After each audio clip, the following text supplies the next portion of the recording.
नोटों की छपाई के जो कॉस्ट होता है वो तकरीबन पहले जैसे एक साल पहले में अगर 5,000 करोड़ के आसपास था, 5,100 करोड़ के आसपास समथिंग, इस बार 6,300 करोड़ के आसपास, मतलब ये फाइनेंशियल ईयर 25 में 6,372 करोड़ रुपए लगे। तो ये सीधे सीधे नए नोट छापने में तो आपको खर्च भी आपको दिख रहा है कि ज्यादा लग रहा है। वो छापना इसलिए पड़ रहा है कि पुराना नोट खराब हो गया, फट गया, आउट ऑफ सर्कुलेशन। हाँ, अच्छा, खराब होगा तो खराब नोट को तो आप वापस लेंगे ना, तो उसमें फिर आपको नया नोट छापना पड़ रहा है। तो आपको एक तो नोट बहुत ज़्यादा बदलने पड़ रहे हैं, उसमें कीमत बहुत ज़्यादा लग रही है। तो वहाँ पर ये आइडिया रहता है कि क्या कोई ऐसी करेंसी हो सकती है जिसको आप मेंटेनेंस ज़्यादा आसान हो, बार बार ना छापना पड़े।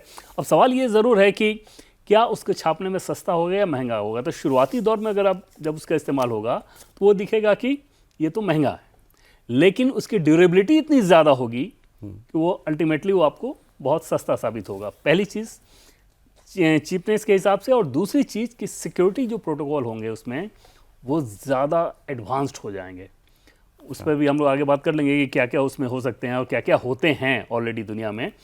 तो जब वो ज़्यादा एडवांस होगा तो आप समझ सकते हैं कि नकली नोटों को लेकर जो लगाम लगाने की बात कही जाती है उस पर भी लगाम तो उसमें भी अगर फिर से अगर नया सिरे से शुरू हुआ है तो उस पर भी आप लगाम लगा सकते हैं। टेक्निकल डोमेन है, हालांकि जो रिसर्च में थोड़ा बहुत जो टर्म्स आए सामने मैं तो नहीं समझता इसको।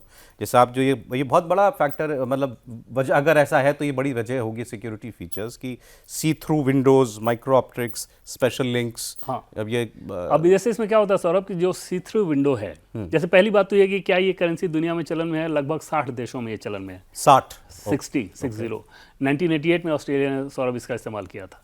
ऑस्ट्रेलिया, कनाडा, यूके, यूरोप में रोमानिया, बहुत सारे देश में इसका इस्तेमाल होता है। सिंगापुर, थाईलैंड, न्यूजीलैंड, और कई जगह सिर्फ यही है, कई जगह मिक्स रहता है।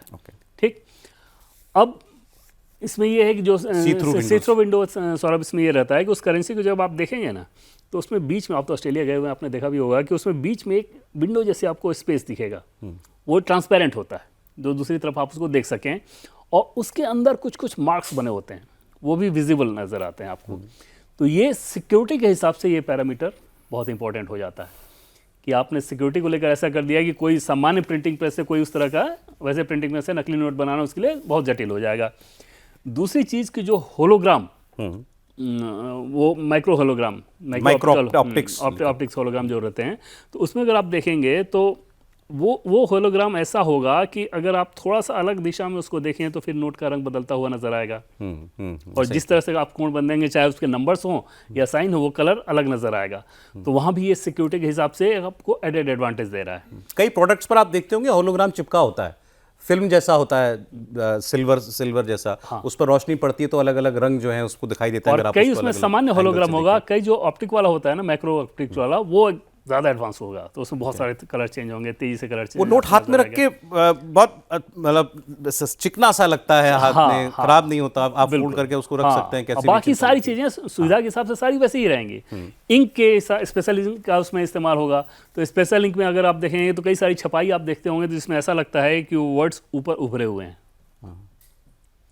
उनके भी कलर चेंज होंगे थोड़ा सा। अगर आप अलग दिशा में अगर देखें तो उसमें कलर भी इनका अलग नज़र आएगा। तो ये सारे तीनों फीचर जो है ना वो सिक्योरिटी के लिहाज से इंपॉर्टेंट हो जाएंगे। कि अगर आप इस काम को करें तो वो वैल्यू एडिशन वो दे रहा है, और पॉलीमर कैरेक्टर उसकी ड्यूरेबिलिटी बढ़ाएगा।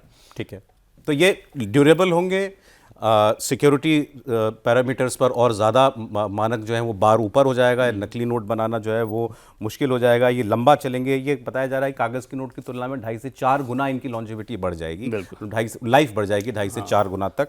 और अभी भी सौरभ आप देखेंगे कि भले ही डिजिटल पेमेंट भारत में तो क्रांति ला दिया पूरी दुनिया के लिहाज से, लेकिन फिर भी करेंसी वाला जो पोर्शन है ना वो अपना ख़त्म नहीं हुआ है, वो आपकी निर्भरता आपकी इकोनॉमी में बनी हुई। यही बताने वाला भी था कि किसी को लग सकता है कि जब हम लोग दुनिया में सबसे ज़्यादा डिजिटल ट्रांजैक्शन कर रहे हैं यूपीआई के थ्रू, फिर इसकी क्या ज़रूरत है।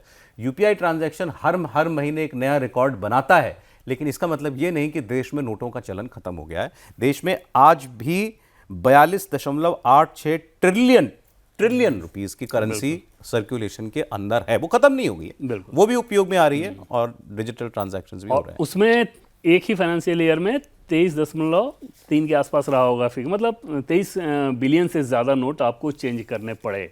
23 बिलियन एक साल में से।